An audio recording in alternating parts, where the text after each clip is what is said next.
Assalamu alaikum everyone. I hope you are having a productive day. Welcome back to my channel. Today we will learn about types of adverbs.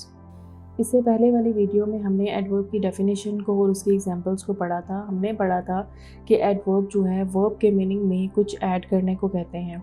हमने पढ़ा था कि किस तरह adverbs जो है adjective को, एडवर्ब्स को, अनदर एडवर्ब को और इवन पूरे के पूरे सेंटेंस को मॉडिफाई करता है।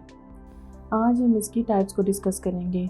Adverb of manner, adverb of time, adverb of frequency, adverb of place, adverb of degree, interrogative adverbs, relative adverb, conjunctive adverb. इनमें से फर्स्ट फोर टाइप जो हैं इनको हम आज डिस्कस करेंगे और बाकी नेक्स्ट जो टाइप्स हैं इसकी हम उसको नेक्स्ट वीडियो में डिस्कस करेंगे। फर्स्ट टाइप पे मूव करते हैं। Adverb of manner. Adverbs of manner help us describe how something is done or how someone feels. अब adverb of manner क्या करते हैं, ये हमें बताते हैं किसी भी काम को करने का तरीका। ठीक हो गया। कोई काम, जो भी एक्शन परफॉर्म हो रहा है वो किस तरह से हो रहा है या कोई किस तरह से फील कर रहा है, ये हमें पता चलता है adverb of manner में। एग्जाम्पल इसकी देखते हैं। She happily accepted the invitation. अगर हम इस सेंटेंस को सिर्फ इतना भी रखते ना, शी एक्सेप्टेड द इन्विटेशन, तो ये भी एक कंप्लीट सेंटेंस था। हमने हैप्पीली लगा के अपने सेंटेंस के बारे में मज़ीद इन्फॉर्मेशन दी है कि उसने इन्विटेशन जो है वो हैप्पीली एक्सेप्ट किया है। तो इसमें क्या हुआ, उसकी फीलिंग्स बताई हैं। ठीक है, क्या फीलिंग्स हैं उसकी। हैप्पीली उसने एक्सेप्ट किया इन्विटेशन को। Loudly, she shouted loudly. Quietly, we spoke quietly. He drove carefully, he speaks clearly, they walk slowly. अब they walk slowly में भी यही हुआ है, वो वॉक कर रहे हैं, ये हमें समझ आ गई है। स्लोली ने हमारी इन्फॉर्मेशन को मज़ीद इन्हेंस किया है ये बता के कि वो वॉक स्लोली कर रहे हैं। अब एक्शन कैसे परफॉर्म हो रहा है, स्लोली परफॉर्म हो रहा है, तो ये आ जाता है एडवर्ब ऑफ मैनर की कैटेगरी में। They are form from adjectives and modify verbs. ये एडजेक्टिव से बनते हैं और वर्ब को मॉडिफाई करते हैं। These adverbs can be placed before or after the verb or at the beginning or end of a clause. अब इन adverbs की पोजीशन क्या होती है, एडवर्ब ऑफ मैनर की बात कर रहे हैं कि या तो ये वर्ब से पहले आते हैं या बाद में आते हैं या फिर क्लॉज के स्टार्ट या एंड में आते हैं। ठीक है, ये एडवर्ब ऑफ मैनर की पोजीशन बताइए। नेक्स्ट इसकी टाइप है adverb of time. Adverbs of time describe when something is happening. They can be used to describe a specific moment in time or a period of time. Adverb of time क्या करता है, ये किसी भी काम के होने का टाइम हमें बताता है, यानी कि जो भी कोई एक्शन परफॉर्म हो रहा है वो किस टाइम पे हो रहा है। या तो स्पेसिफिक मोमेंट बता देते हैं या वो पीरियड ऑफ टाइम एक पूरा बता देते हैं कि ये एक्शन इस तरह से परफॉर्म हो रहा है। तो जब टाइम बताया जा रहा है तो ये आता है एडवर्ब ऑफ टाइम की कैटेगरी में। एग्जाम्पल इसकी देखते हैं। Now, I need to do it now. अब I need to do it, इतना सेंटेंस भी ठीक था, लेकिन हमने नाउ लगा के टाइम बताया है कि हमें ये काम अभी करना है, मुझे ये काम अभी करना है। Always, she always arrives early. He never listens to me. I have heard this before. The guest will come soon. I heard my knees yesterday. अब इन सब एग्जाम्पल्स के अंदर टाइम बताया है। ठीक है, जो भी एक्शन परफॉर्म हो रहा है उसका टाइम बताया है, तो ये आ जाता है एडवर्ब ऑफ टाइम की कैटेगरी में।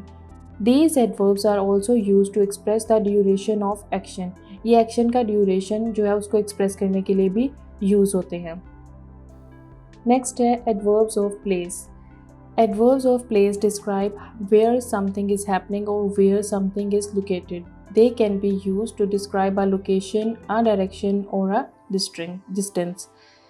एडवर्ब ऑफ प्लेस क्या करते हैं, ये हमें बताते हैं जो भी कोई एक्शन परफॉर्म हो रहा है वो किस जगह पे हो रहा है। एक्शन परफॉर्म होने की जो प्लेस बताते हैं वो एडवर्ब्स ऑफ प्लेस बताते हैं। या तो वो उसकी लोकेशन बताएंगे या उसकी डायरेक्शन या उसका डिस्टेंस भी बताते हैं। ठीक है, एग्जाम्पल से देखते हैं। Here, I live here. या फिर can I sit here. There, he is over there. Up, look, I looked up. She looked down. The cat ran away. You can put your book there. अब इन sentences के अंदर क्या हुआ, सब sentences के अंदर लोकेशन बताई है, डिस्टेंस बताया है या फिर टाइम बताया है। ठीक है, adverbs of place work in the same way as adverbs of time and frequency. They modify verbs and tell the reader more about where something is happening। Adverb of place क्या करते हैं, ये same work करते हैं जैसे adverbs of time या adverb of frequency work करते हैं। एडवर्ब ऑफ फ्रीक्वेंसी जो है अब हम नेक्स्ट इसको पढ़ेंगे। तो ये मॉडिफाई करते हैं वर्ब को, उसके साथ साथ रीडर को ये इन्फॉर्मेशन भी देते हैं कि जो भी कोई एक्शन परफॉर्म हो रहा है वो कहाँ हो रहा है। नेक्स्ट टाइप पे मूव करते हैं adverb of frequency. Adverbs of frequency explain how often something happens. They can help us discuss an action's regularity or to express how often something is expected to happen or did happen in the past. अब frequency का मतलब क्या होता है? Frequency का मतलब होता है रेपिटेशन। ठीक है, किसी काम का बार बार होना। जो भी एक्शन हो रहा है वो कितनी बार हो रहा है, जब हम ये चीज़ पढ़ते हैं ना तो ये फ्रीक्वेंसी में आ जाती है। ठीक है, अब जो भी काम पास्ट में हुआ है, बार बार हो रहा है या कितनी बार आगे होगा, ये सब जब बार बार रेगुलरिटी या रेपिटेशन की बात हो रही है ना तो वो एडवर्ब ऑफ फ्रीक्वेंसी में आ जाता है। For example, I always eat breakfast before I go to school. अब इस सेंटेंस के अंदर ऑलवेज जो है वो एक फ्रीक्वेंसी शो कर रहा है कि एक बार नहीं, दो बार नहीं, ये उसकी रूटीन है कि वो हमेशा स्कूल जाने से पहले ब्रेकफास्ट करके जाता है। ऑलवेज ये रेपिटेशन है, बार बार एक काम पास्ट में हो रहा है, डेली बेसिस पे हो रहा है। Often, I often go to the movies with my friends. I rarely go out for dinner with my family. I never miss a chance to play basketball. अब इस सेंटेंस में नेवर भी यहाँ पे फ्रीक्वेंसी को शो कर रहा है कि कभी भी इस तरह नहीं हुआ कि उसने बास्केटबॉल को खेलने का चांस मिस किया हो। नेवर पास्ट की बात है कि पास्ट में कभी इस तरह से नहीं हुआ, एक बार नहीं, दो बार नहीं, कभी भी नहीं। ठीक है, तो ये एक या दो बार की बात नहीं हो रही, हमेशा की बात हो रही है। जब भी उसे चांस मिला उसने खेला है बास्केटबॉल। ठीक हो गया। ही ऑफन मेक्स मिस्टेक्स।